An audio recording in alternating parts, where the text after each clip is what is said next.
May tuturing na sport, hobby, recreational activity at maging propesyon ang mountaineering, pero ayon sa isang eksperto, iba yung pag-iingat at paghahanda ang kailangan bago umakyat ng bundok.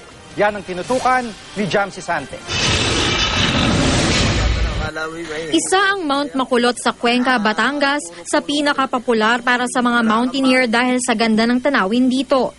Hindi raw kasi ito ganoon kahirap akyatin. Level 1 o easy level nga lang daw ito base sa 4 levels of difficulty ng pag-akyat ng bundok.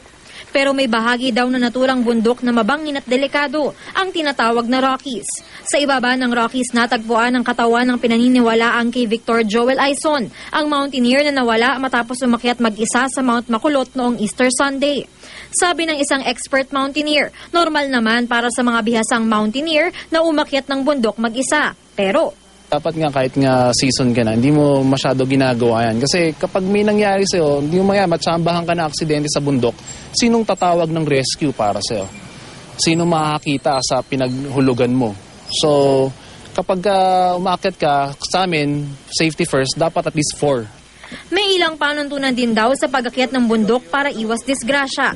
Una, bago umakyat, mainam na kumuha muna ng basic mountaineering course mula sa mga organisasyong maaaring magbigay nito. Dapat din nasa kondisyon ng isip at katawan, kaya kailangang mag-ehersisyo muna. Kung hindi pamilyar sa akyating bundok, dapat daw may kasamang guide. Kapag aakyat na, mahalagang may dalang equipment at supplies tulad ng tubig, pagkain, pito, kompas, flashlight at protective clothing laban sa init at ulan. Kung magpapagabi sa bundok, pwede rin magdala ng tent, sleeping mat at pati kaldero. Huwag din daw kakalimutang ipaalam sa ibang tao ang inyong paroroonan. Mag-register ka sa local barangay para ibigay mo yung itinerary mo para expect nila, kunyari, balak mo lang mag-overnight sa climb, tas overnight, di pa nakakababa, magtataka na yung mga barangay. Mag-search and rescue na sila. That's number 1. Of course, inform your friends. Jamsi Sante, Nakatutok, 24 Oras.